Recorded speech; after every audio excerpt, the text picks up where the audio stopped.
just picture Brent being 10 years old. What I would do is I would just ride my bike a couple blocks up to the local park. It was called Blue Park. I would go there almost every single day in the summertime and meet up with my friends John and a couple other kids. I really don't remember their names. They were just kids from the neighborhood, but we would meet there almost every day without calling each other on the phone.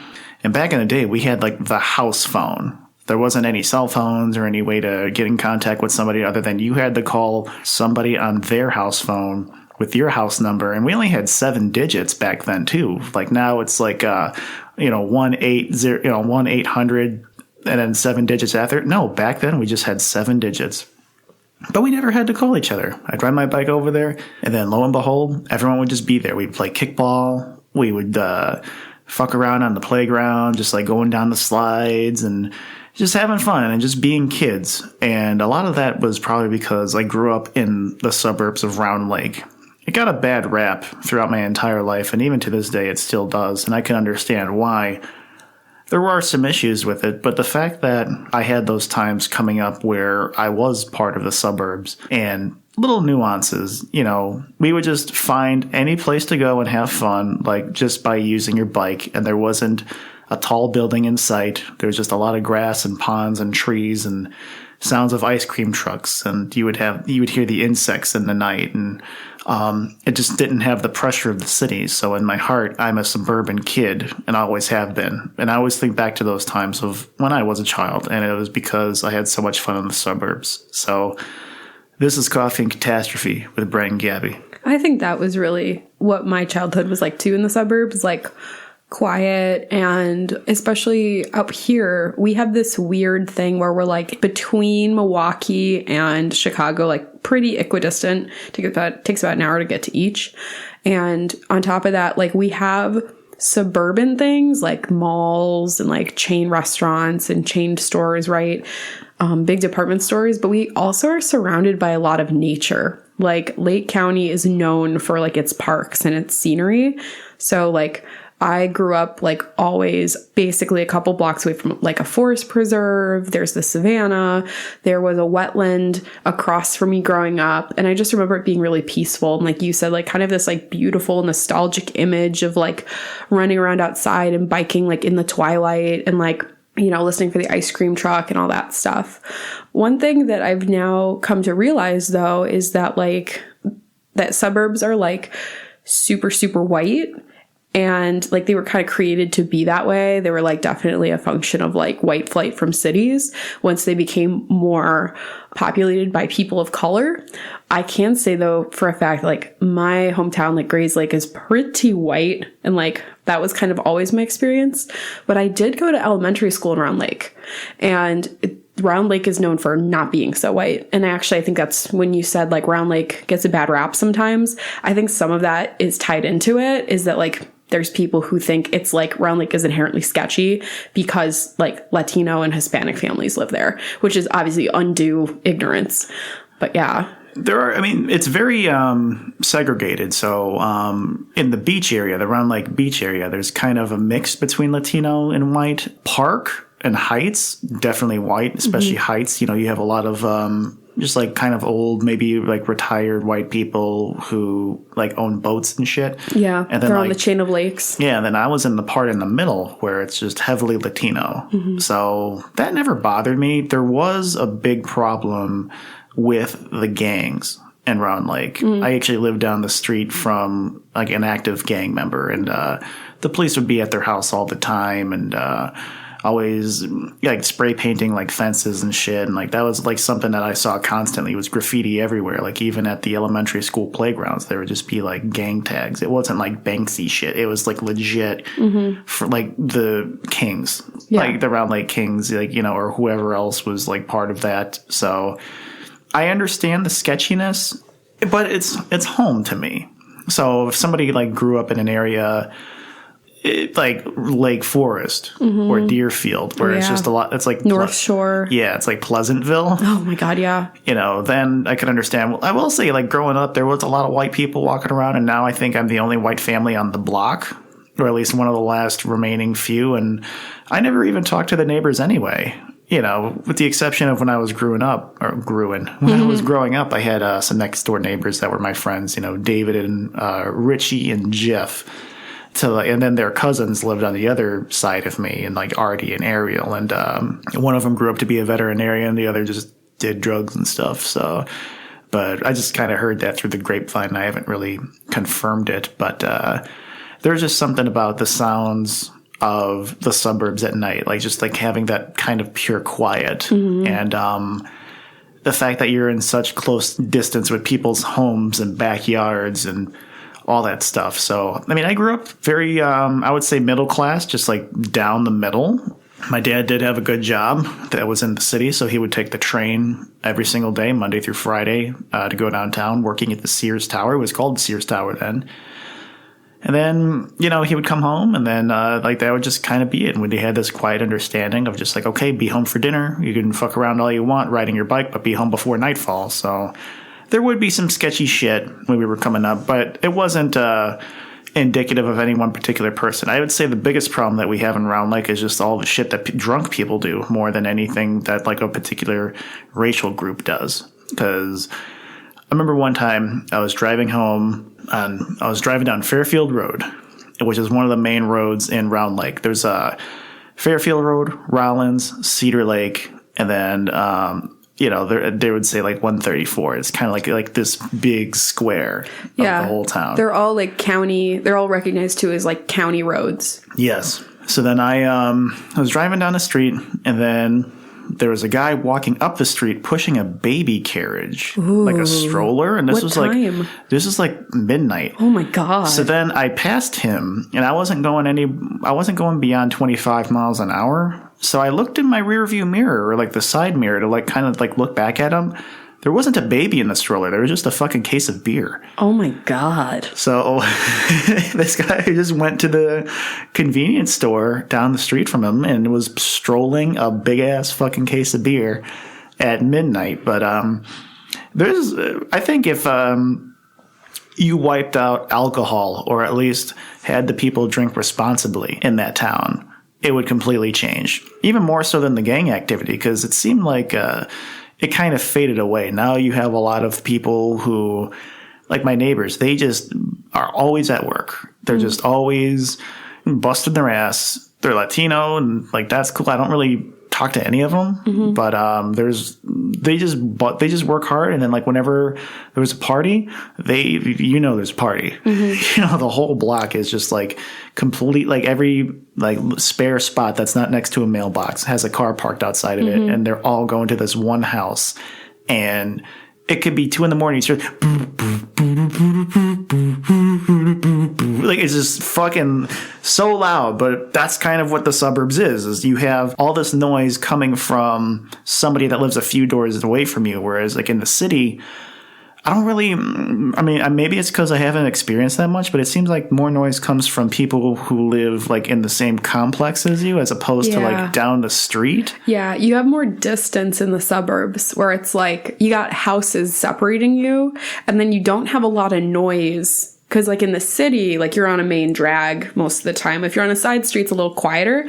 But if you're, say, on, like, a major road, like, you'll hear activity pretty much all day, all night, which is, you know, can be fine. But no, you're totally right. And, like, I mean, that's a big part of why people, like, went to the suburbs, is because they wanted that, like, nature and the quiet. And also, sadly, it was white flight and all that shit. And I think that that's one thing that when I was living in the city originally, like, I hated, was, like, it was nauseatingly busy to the point that I got, like, anxious.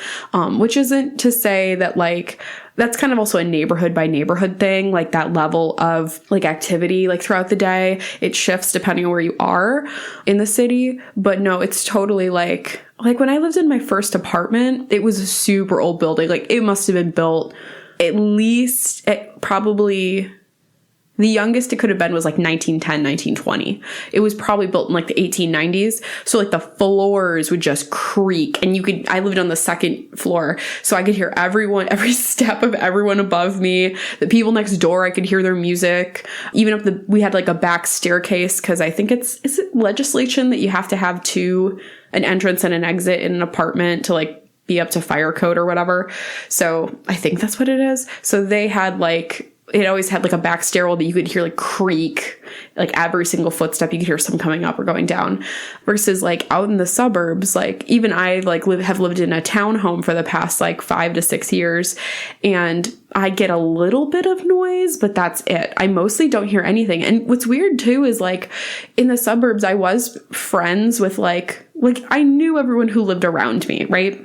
Like when we were at our first house, I was friends with like the family across the street. And then there was a lot of kids in the neighborhood that you could like meet and like play outside with, or like down the block, my friend would live. I had a couple friends who lived down there. And then of course, like we would like get together in the summertime, ride bikes and, you know, do fun stuff like that. In the second house I lived in, I was friends with the girls across the street from me. Like I knew pretty much like everyone, and they knew me for the most part. Even if I didn't know them by name, I like knew a face. Versus when I lived in the city, I didn't know a single person who lived in my building. Like, I just didn't. And there were even students who lived there that were also going to Loyola, but I just like didn't know anybody. So now that I'm like transitioning and like moving, I'm like, there's only like a few units in my building. So like they're all owners except for one. So I think I'm going to like go introduce myself, but it will be different. It will totally be different because there's not like a yard for me to go like kick a ball in or like hang out in or bring my dog outside. Not that I have a dog, but like eventually I'd like a dog. But the problem is like, I think having a dog is really like good in the suburbs because like nature preserves and dog parks are a thing. And dog parks are a thing in the city, but they're usually like fewer or far between. And like, it can be weird. Like I feel kind of bad having a dog cooped up in a condo. Like they need to have like a yard to like run in and shit. So and like the suburbs are like made for that. There's like expansiveness. The other thing is funny too, is like, everything around us is like a 20-minute drive away, wouldn't you say? Yeah. Like that's the stereotype. It's like, oh, it's 20 minutes away. It's 20 minutes east, 20 minutes this direction or that direction. Versus in the city, like, you know, some things are super close. Like I was telling you, like I've got like a diner and a couple like restaurants like on my block, which is really cool. Versus, but the grocery store is like 10 to 15 minutes away. Versus here, it's kind of the reverse, where like my grocery store is like 5 minutes, but I have to drive there. And everything's like driving distance. And that's really suburban, is like driving everywhere. Versus in the city, like you got public transit and you don't need to. And like parking can be rough depending on where you're going. So yeah, it seems like, at least with the suburbs compared to the city, I've never felt at home in the city. I can enjoy the personality and the high energy of the city. And we've done an episode on Chicago, so I can understand all the good parts of the city, but I don't think I could ever feel at home in the city. And that's just because I like certain parts of the suburbs. I like the quietness. I like the fact that I can like leave my window open and just kind of hear like the wind and like the distant traffic on like a small street, like compared to the city where you just constantly hear, you know, noise and movement. And to me, what qualifies a suburb is you get a taste of all the big shit that the city has, whether that's through restaurants or department stores. You have basics. So you have like a Walmart, you have a family doctor, you have, you know, a bunch of fast food places. And then you have to have like one small arcade. And then you have to have the restaurant that's been in the town forever. Yeah. And it's like the best place that people go to. So like in Round Lake, that's Orlando's. It's like the best fucking place that they still have to this day. And then Christoph's is the arcade where you can go and you drink your ass off. You can play bowling and pool, and then you can play the Bop the Alligator game, which they still have. Bop the Alligator? Yeah, so like it's kind of think of where it like shoots out and you have to hit it with the mallet. Yeah, it's like whack-a-mole, but like an alligator, and you bop it on a head. And it goes, ow, ow, ow, ow. Do you remember Spider Stomp? That was my favorite arcade game. It was like all these spiders, and you had to like there'd be a button on them, and you'd have to like step on the button as soon as it lit up. God, that's my shit. Not only that, but I also think like the suburbs can't have a job within the town where you can make so much fucking money. That's not a trade. Well, and you know what's interesting about that is like people that I work with, when I tell them I bought a condo in this, I tell them I like bought a place, and they're like, yay, where at? And I'm like, oh, in Chicago. Then they're like, oh, the city. And then they ask me two questions. One, is the neighborhood safe? Which I think is kind of code for like, do you live in a white neighborhood? And then the second question is, are you going to commute? Oh my God, your commute's going to be horrible. And I'm like, I've lived in the suburbs my whole life. I'm used to driving. Like, it's not, and I have parking, like, where I live. Like, there's not going to be an issue.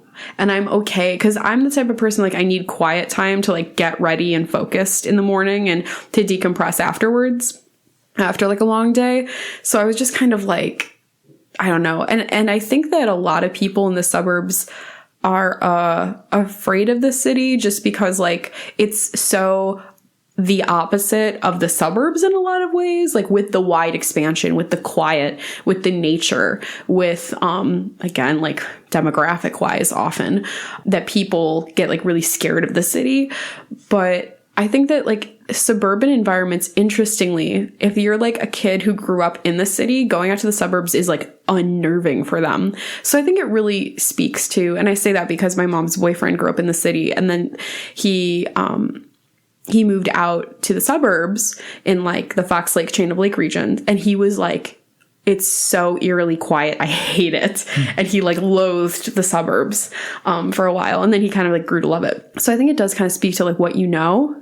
I also think when you were talking about like the alcohol, I think that's a really Midwest thing.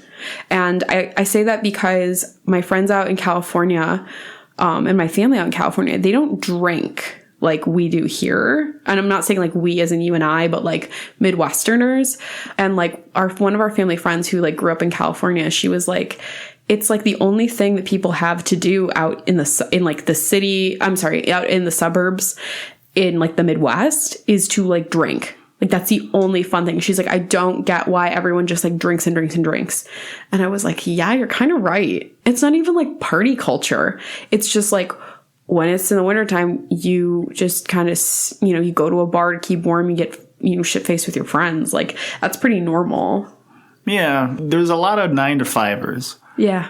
Like in the suburbs. And I can understand, the lifestyle. Like, it just seems like there's more opportunities in the city for at least like art and entertainment, like at least on the grand scale of things. Like, so for instance, like, if you want to work for like at the news station, not saying be a news anchor, but just to, get your hands behind the scenes in like a camera and not be like a wedding photographer. There are some anomalies in the suburbs, but all the action in terms of just like the arts and entertainment is in the city, whereas the trades are in the suburbs. Yeah, and it's not to say that there isn't cool things to do in the suburbs. It's just that like they're fewer and farther between just because of the space. And and I think that not the lack of people, but the reduced amount of like the smaller population, more spread out thing, I don't know. It just necessarily doesn't lend itself to the arts. It could also be, though, and I hope no one's offended when I say this, I think the suburbs in a lot of ways are, some people move out to the suburbs and that's kind of like their dreams die. I don't know. I just have this image of like, there's people who live in the city when they're like young and like prosperous and like doing fun shit. And then they like get married and have kids and they move out into the suburbs. You know what I mean? Like they relocate. Well, you want family. I mean, like there's some people where like perhaps they don't trust the Chicago public school system as much as, some of the school systems that are more towards the burbs. There could be, like I understand where you're coming from, but it comes to the point in time where like settling down, and unless you're making hella money to like stay in the city and like your job and career is like in the city, like, if you have that personality to stay in the city, you can. But I don't know. I think at least it could be somewhat cheaper to live in the burbs depending on where you live. And, it is cheaper, like for sure. Like it's 1,000% cheaper. Well, actually, property taxes in our county are like really bad. Everyone wants to rag on Cook County, but our property taxes are really high. Oh yeah. And it's because we have like Lake County is really diverse in terms of like socioeconomic status range, because you have like the McMansions in Lake Forest, and you've got the North Shore, like a part of the North Shore, and then you've got like communities that have we have like a satellite city like Waukegan that has been like a town of immigrants, and it's like first was founded, and it's always been like kind of like a hub of like industrial and like working people and stuff like that. So we've got like this weird range, but the problem is that like we're considered one of the richest counties in all the United States because we have those McMansions and shit like that. Yeah. Marshall Fields like had its first out of Chicago location in Lake Forest. Even when you just kind of like take all the money from that stuff, you see it like even in Round Lake too. Like there's a trailer park, and then on the other side of town, like just where like right across the street from the library, there's like a newer subdivision, and behind where the Super Walmart is, like they're building up that area. Yeah, like where the Meijer is. Like because when I was a kid, that was all farmland. Yeah, it was. No, you're so right. And then they built the Super Kmart, which is now closed, and then they're just so I think Round Lake's going to kind of turn into maybe like a Libertyville, like in the next 20 years or so. They're going to really I can see that. You know, because they have 2 middle schools now, and wow, they have 2? Yeah, Round Lake Middle School and McGee. Oh, I always forgot McGee. Yeah, I went to McGee. That was the OG middle school. Now there's the Round Lake Middle School, which is off of I think that's in Park. I always get Park and Heights confused, but there's just like all the suburbs, and then the school is right there. Interesting. So yeah, and I also remember like. I do remember there being like undue like prejudice against like Round Lake growing up. And I really do think there's a lot of white ignorance and, a mistrust of people of color that I think that like ultimately because the suburbs can be so white, what really happens is we have like that lack of intercontact theory that like, if you don't have like close friends who are people of color or from a specific group, then like you kind of just sit in ignorance and like you might just believe like the stereotypes you've been fed in like the media or like stuff like that.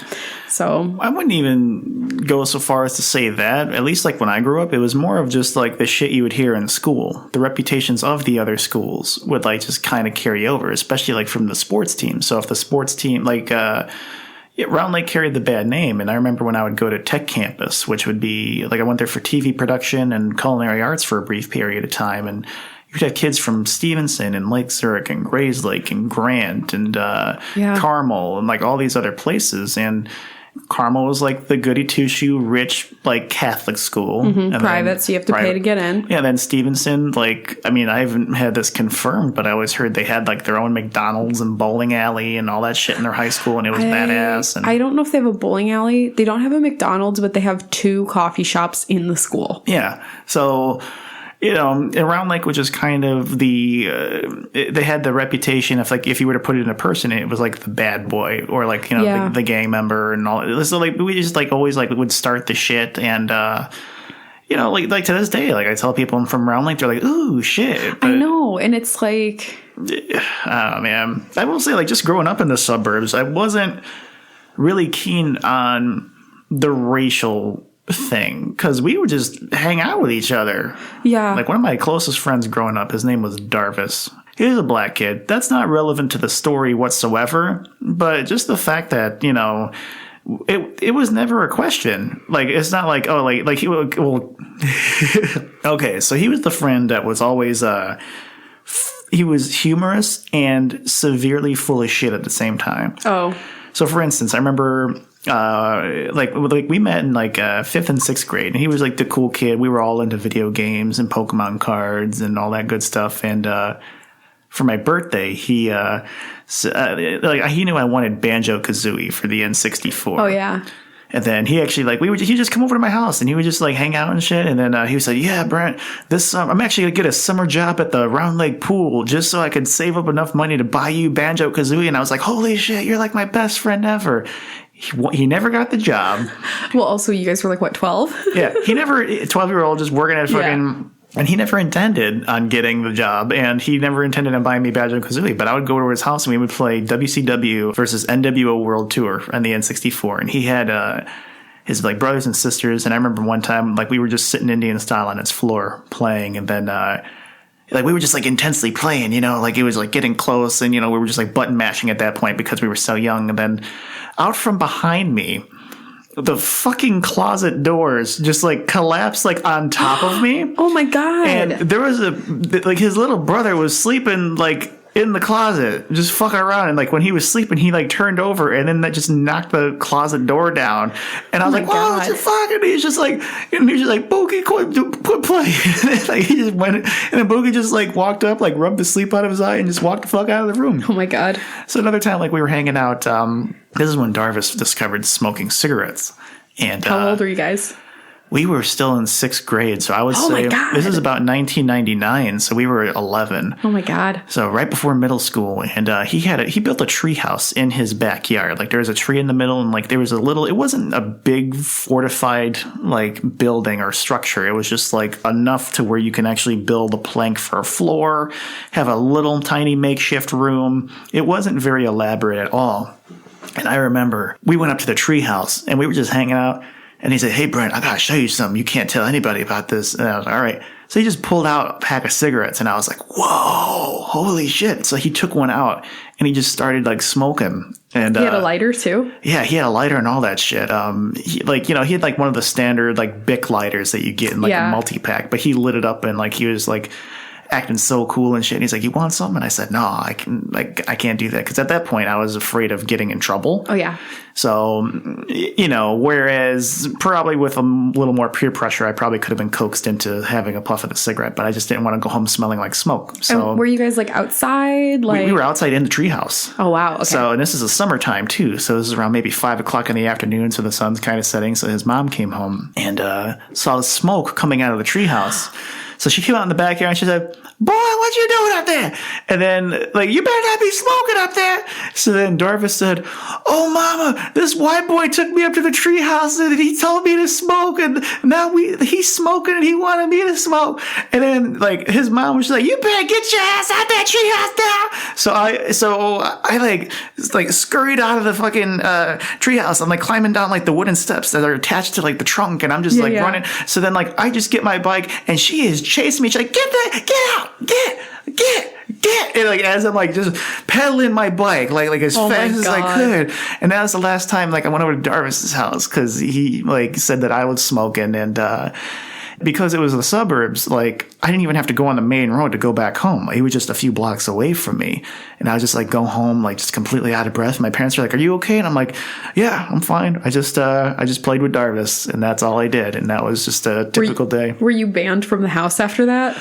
I can't remember. I honestly don't remember. I just know that was the last time I went over to his house because I would see him like every other week, especially in the summertime. You just go over to your friend's house. It's like your bike was your car. Yeah, no. And that's like, oh man, it's like we were prepared to drive everywhere because we always had a bike everywhere, right? Yeah. Like I even went out, like my parents, like at their house had a gate that led to the backyard from the front driveway. And there was always this big ass rusty chain around it to lock it shut. So whenever I took out my bike, I would actually take this rusty ass chain with me. So whenever I would go to like a friend's house, I would take my bike and either chain it up against their fence or their basketball hoop because the basketball hoops were big and weighted and had the water. They had like or they were like in the ground, like connected to the asphalt. Yeah. So I would just, like just chain my shit up like as if I was, I had like the club on the tire of a Ferrari. Yeah, no. Because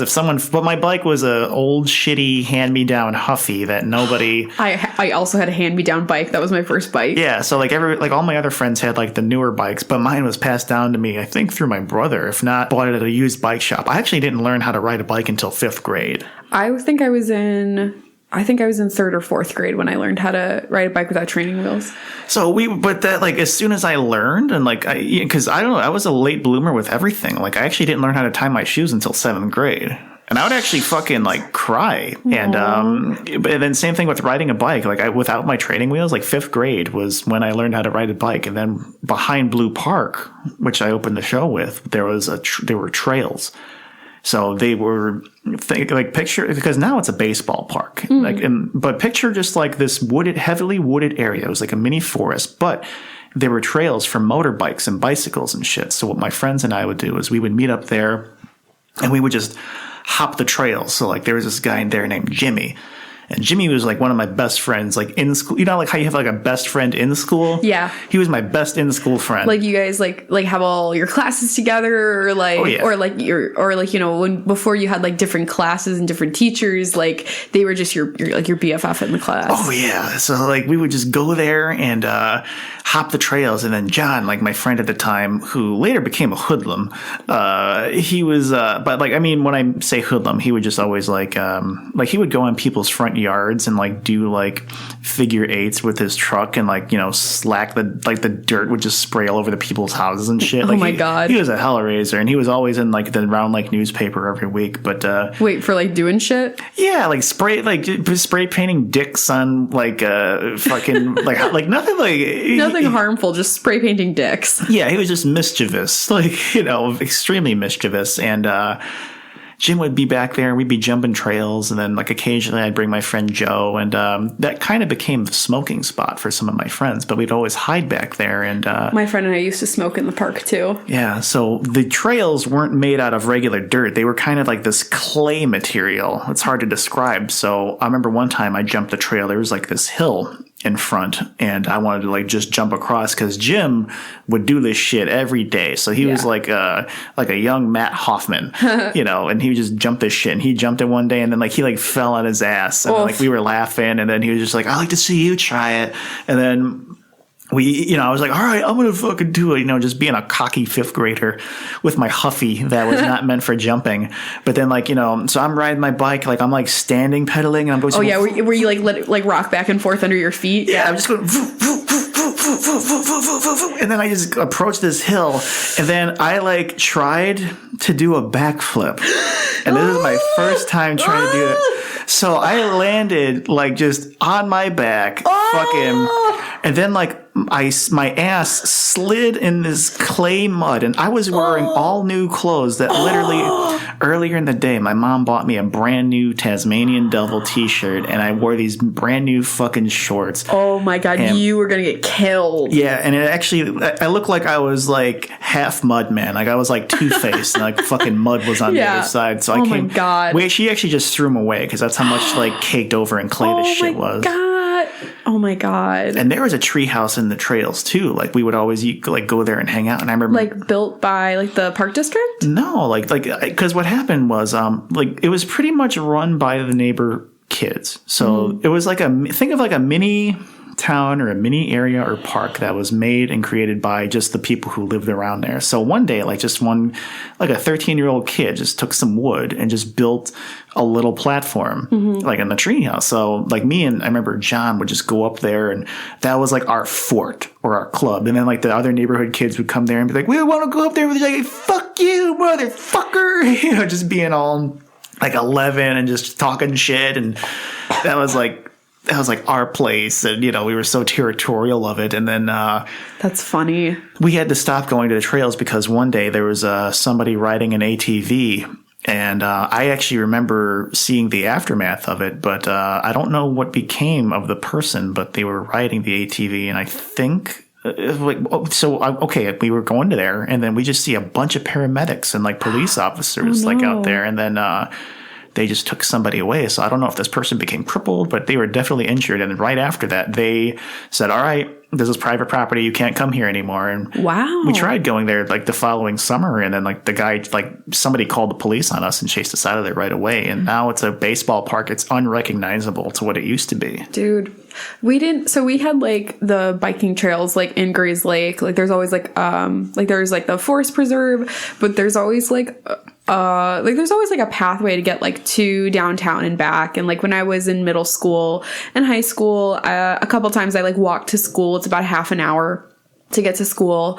And my friend who lived across the street from me, Olivia, and I, like we would walk to like the Piggly Wiggly, because it was a Piggly Wiggly at the time. Now it's like a Butera, but it was a Piggly Wiggly like all growing up, and to the point that same woman from California, our friend who came and visited us one time, who made the observation that like drinking is like the only thing that we do in the Midwest, she didn't know that Piggly Wigglies were real because she'd seen the movie Driving Miss Daisy, and there's a Piggly Wiggly in the movie, and like she thought that they were fake, like made up by the movie, but like no, like they're real, it's right there. So we used to like walk there and we'd buy like penny candy and like walk downtown, and the library was really nice in Grays Lake, and we would go there and like rent like Veggie Tales in like 5th grade and like make fun of it for being religious. And like she started smoking when she was probably a freshman when she started smoking cigarettes, and we used to take walks to the park and smoke cigarettes. And there was this one time where we went to my friend Nick's house after we'd been smoking, and his mom smelled cigarettes on us but didn't say anything. And then I went home and my mom noticed that we smelled like cigarettes but didn't say anything. I asked my mom, like, why? Like, why wouldn't you say something? And she's like, I figured you'd like stop it on your own, or if it became an issue. Like, and I used to go to that hookah bar when I was in high school. And that was like the one really cool thing, like as a teenager, like going to see shows at Swing State was like awesome, because it like, first off, it like nourished within me this like love of like dark bars, which is really funny. But there wasn't alcohol, obviously. It was like a hookah lounge. But I remember like learning how to smoke there too. And there was a lot of drugs. I remember that's like the one thing I think that's super pervasive, like everywhere, but especially in the burbs, is just like drugs.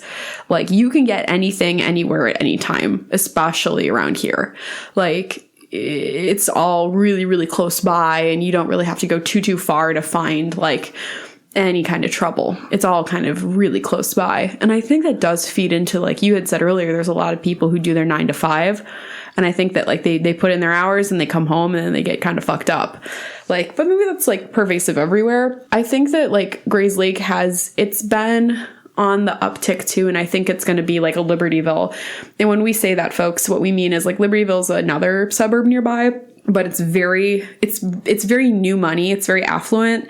And like their whole main drag has like restaurant after restaurant after restaurant. And they're like really good and nice. And like Grays Lake's kind of done that. And like they have 2 or 3 restaurants in their main drag right now that are like really popping. And then they're building like another bar, which is going to be like really big. And like it's going to make all this fucking money for the town. So I kind of do see and I think the same for Round Lake, like you said. Like I could definitely see like all of these things like getting more and more. I don't know how would you describe that? I would say updated structures. Yes. For sure. That's one. And they're like bougie restaurants. Like not so bougie that you can't afford to eat there, but like suburban bougie. Yeah, so I'm not even going to go so far as to make it a racial thing, because even still, Round Lake, if anything, the Latino communities like really come up with the restaurants. Like Los Camales is down the street from me. That used to be a Pizza Hut when I was a kid. I remember, and it looks like a Pizza Hut. Yeah, it's got the roof. But I couldn't tell you the last time I drove by there, day or even late at night, and it's always packed and hopping. And like, and there's a Michoacan like right across from Diana Streams. Oh my God, that Michoacan is awesome. Yeah, so I don't think that. I think because now what we're having a lot of like Latino entrepreneurs coming up. That's true. And like raising their families there. So like if anything, like the suburbs, started out as all white, and I agree with that, but I still think that even across the board, there's still, even like across races, there's people who still want to raise their families. Oh, yeah. In an area that they want to see more security in. And even the high school has completely changed from when I stopped going there. I visited there again couple of years ago. Like they actually have like an animation and like a video department. Yeah. Like I would have fucking thrived doing that. It is really it's one of the top high schools now in our area. It's still pretty. And I think the reason that I was like bringing up the stuff about race is too, like I went to a talk for my my school, like my old high school was doing a lecture for like anyone in the community who wanted to talk about it, but it was about how racism like is so pervasive, and like not like explicit racism of like calling people slurs, but you know, like the implicit biases that happen. And the lecturer brought up the fact that like, you know, how the suburbs were created, which was like that white flight syndrome. But also someone gave the statistic that in Lake County, I believe it's over 80% of students of color go to one of 4 high schools in our area. And that was like a big like way to show that like even like to demonstrate like the suburbs are still like really like segregated. And I totally agree with you though that people like things are turning around in people's minds where they're not as judgy. But even then, even when I say that, I know that that's wrong. You know, I know people still are like shit on Round Lake for no fucking reason other than, you know, it's historically been a community where a lot of Latino and Hispanic families live. You know what I mean? Not even no, it was mainly white when I was coming up. The Latinos didn't come in until like after 2001. Really? Yeah. Because so I went to that elementary school I went to Avon, and like that was like, it was, I mean, if I think of like my class makeup, at least a third to two, I'd say about a third of the students in my class were like Latino or Hispanic. I mean, I believe you. Like when I was coming up, it was just mainly like white kids. Like they didn't start doing the Latino stuff until like much after even like I graduated. So maybe amongst the other schools, like the Latino thing gets the bad rap, but nah, dude, it was farmland, and like, dude, like where the Family Video is now in Round Lake, off of Roundlands, that used to be a McDonald's. For real? Yeah, that was the town McDonald's, and then like there was no town beyond where First Midwest Bank is now. Like that was just all farmland. That's true. Yeah, so if anything, it was the boondocks, you know, for quite a few years, and then they only had like Village Preschool, which is still there to this day, and they had Ellis, and then they had Beach, and then they had Indian Hill. Those are the elementary schools, and then there was McGee, and then the one Round Lake High School.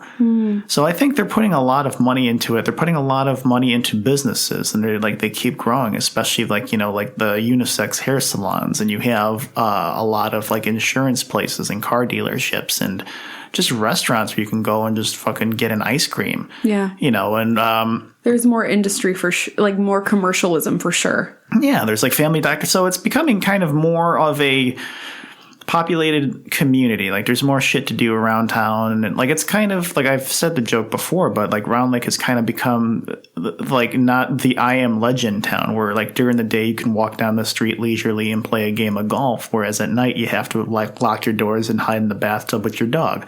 But there's still some elements to Round Lake, but I think it's just because the fucking alcohol. Like if anything, I'm more afraid of the drunks like walking down the street at night and like coming across a drunk than I am coming across like, you know, a Mexican or a black dude. A person of color, on the street at night. And frankly, like that, the drunkenness culture is totally also, I think, connected to like the boating culture and like lake culture, if that makes sense. So like the chain of lakes is known for like basically people who like live on the water and they like have a boat and they go out on their boat and they get shit-faced every day that they can on their boat, or they go and they're just like, and I worked in like a restaurant where like it was smack dab in the middle of it, and I'm gonna sound so fucking judgy, but like, oh my God, just drunk people all the fucking time, and they were just like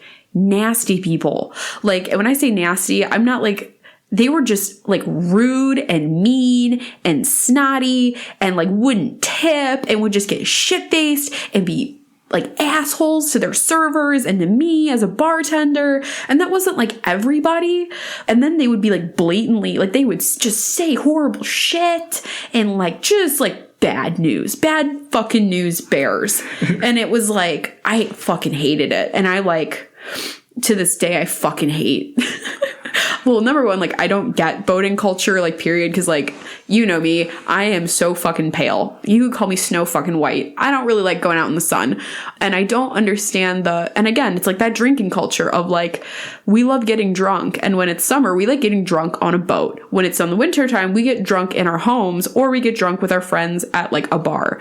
And it's total. Or when it's like festival time for music, then we're going to get drunk at a concert. Oh, we're going to go to a sporting event. We're going to tailgate and get drunk in the parking lot. Like, it's so, I find it disgusting, like, honestly. And like, I was really conscious of this, like, yesterday, because like I went to a friend's house and we had a great time and we had a couple beers. And I just realized that like, sometimes you get in that like mentality where like, sometimes you get in that, like, and you don't drink, but maybe when you were drinking, like when you were 16, maybe you can speak to this, but like there's a point that you hit where you're kind of like, I'm good, but the people around you are going, so you just keep going with the group. And like, so I brought over like a 6-pack of this like craft beer. It was Three Floyds, had a collaboration with, I don't know what it's called, but they made this, like, it's called Lazarite. It's an IPA, and it's got this cool like skeleton boar thing. It looks really cool. But we brought over a 6-pack, and there's 2 of us. So naturally, like, 3 for you, 3 for me, right? And I just personally, like, I'm really good after 2 drinks, and I really don't need to have more. And if I do, I usually feel like sick. But I like went and I had a 3rd one because like, wow, it's just one left, blah, blah, blah. But like, yeah. And like, I think that that's like the culture. Like, I remember being on a date like this time last year, and we had like 4 beers. And like, that is like, if I have 4 drinks in one sitting, and even it was hours, I'm just like, I feel miserable and shaky and drunk, and like, I hate it.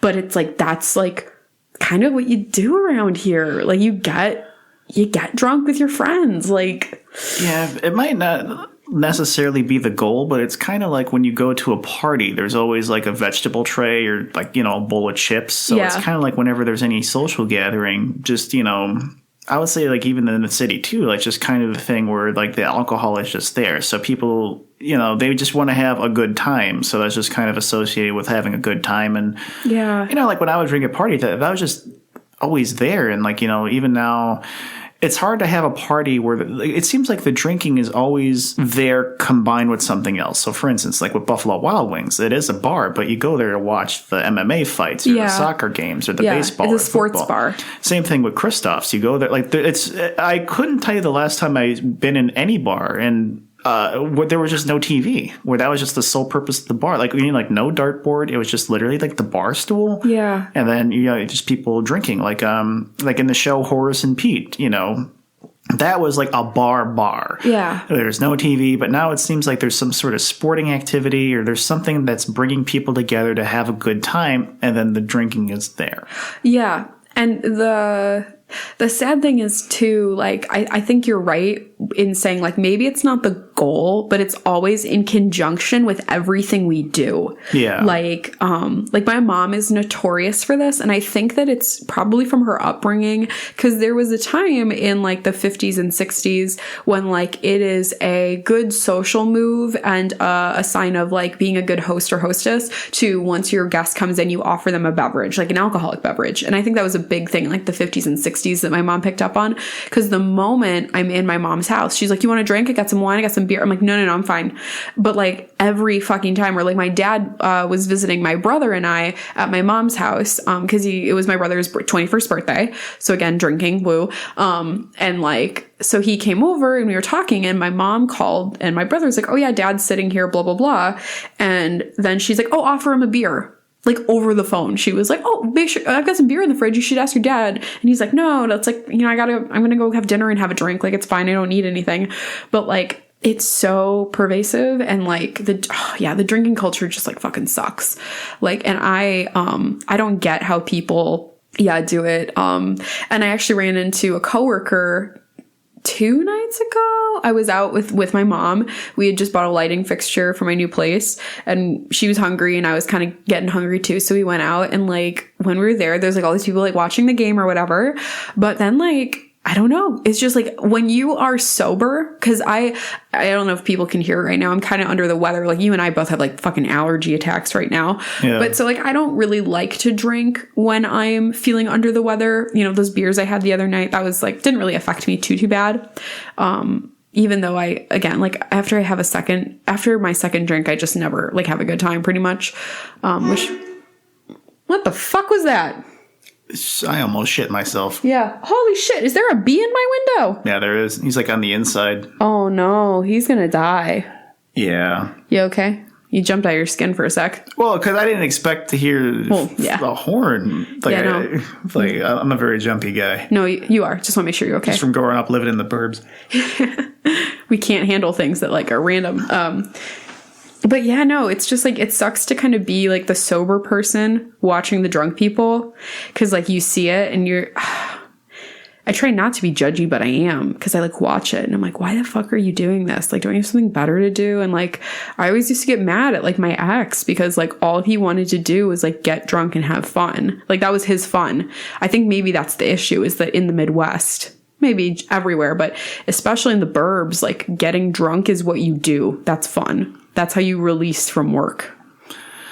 Yeah, I mean, especially now with weed, I would say like weed's kind of taken over as the leisure activity, at least amongst the youth. Like the youth coming up, I'd say like once like the people who are now in their 20s and 30s grow up and they turn into, you know, 40s and 50-year-olds, I think you're going to see a lot more weed than alcohol, at least because now, you know, it's become so much more accepted, and, you know, you just smoke weed, you just chill out. So it's kind of like I don't know if I did it on a previous episode, but it's kind of like the comparison with like people who talk through movies. Like there's some people who go to the movies, like myself, who want to sit down and like enjoy the experience of the film, like the sound and the story, and just like be completely immersed in the experience. Whereas the people who talk through movies, the experience is just sharing that time with somebody else. So they're hanging out with each other.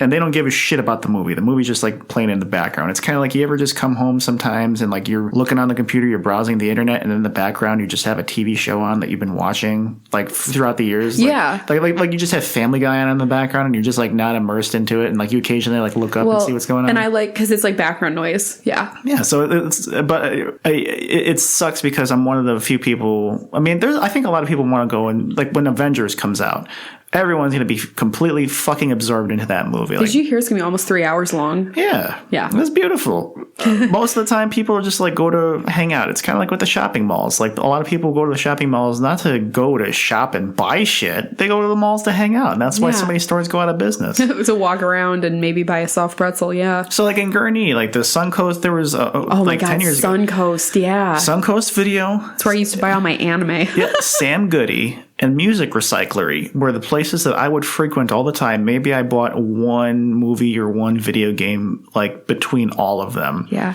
And that's why they're not in business anymore. You just go to the mall to hang out with your friends. And if you're a shop, what worse, like to be a store that's struggling and you go in there and you're just like, hey, how you doing? Oh, I'm just looking around. And then you just fucking leave the store and you don't buy shit. And you're going under. You're just like, oh, come on, just please buy a fucking anything. Well, that's the problem with working a sales job, is that like every time someone walks in, it's your duty to try to get them to buy something. And I remember when I was a manager, I just hated it because I'm like, this person's just in here to hang out. Like, I'm not going to I can't convince them to buy something. Fuck off. Like, I can't do that. Yeah, you know, so it's got to be frustrating. But at least with the alcohol, like, it's rare for just people to hang out at a bar who don't drink. Yeah. So at least, you know, like if somebody's coming in, you know, like I'm probably one of the few guys that just wants a pineapple juice. Or a cranberry, like that's it. Like don't spike it or anything. Like when I was in New Orleans, like the guy was like asking me what I want to drink, and then I said, "Yeah, just a pineapple juice." And he like looked at me, and I was just like, "Yeah, do you just have a can or just something with just pineapple juice?" And then like he's like, okay." And then he's like, "How do I ring that up?" He like had this little tiny can of Dole pineapple juice in the fridge, and then like he like opened it up like slyly with like one finger and one hand, and then like he just like filled up my glass. Didn't even like wait until it got over. Like he like knew the size of the glass; it would just fit. And he's just like, "All right, $3." You know, so you know, I think it's kind of cool though. Like mocktails are being more popularized in like restaurants and stuff. Like last week, my friend Shannon and I went out to Windy City Soul Club, which is like a Motown dance party, which was super fun. But we went to this new vegan place, which fucking sucked. I had their food one time. I went to like a vegan mac and cheese throwdown with my friend, and when we were there, we had these like vegan deep fried mac and cheese balls with like pulled, it was supposed to be like buffalo chicken, but it was made out of jackfruit, like it was delicious, right? So like Shannon and I went before the like dance party, and first off, the service was fucking horrible. My food tasted like a sugar bomb, and it was like supposed to be like a lettuce wrap thing, and like but they're kind of known for that they do like craft like cocktails or whatever, and they have a huge list of like mocktails, so like fruity drinks like without all the alcohol and stuff. And like I think that that's good, because I think with anything that like once a pendulum swings one way, on the other side of it like a force starts like coming together to like oppose it. And I think that positively that is happening to go against like drinking and like party culture. But yeah, I feel like there's just like something inherently like Midwest and suburban about like getting trashed every night or every chance you can get. And like even actually I'm thinking of like my family out in California doesn't really do it, and I guess maybe I don't well actually no, some family does.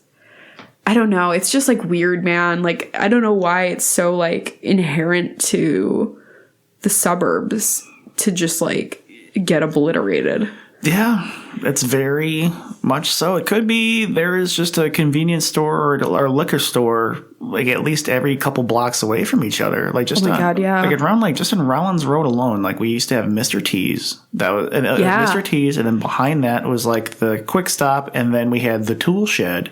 And then we had, you know, the Citgo, and then we have the Thorntons, and then there's another store that's like, so like there's just nowhere, like pretty much every 7 blocks you can get fucked up. Yeah, in Gray's Lake, there's like, well, the Jewel, right? There's alcohol at the grocery store because we have Jewels. And then you have Jewel, Sunrise Liquor, you got CVS, you got like every, you got the gas stations, totally, like every 4 to 5 blocks around here. It's just there. It's so every fucking strip mall. There's shooters up here. The pool hall / bar. That's a dive.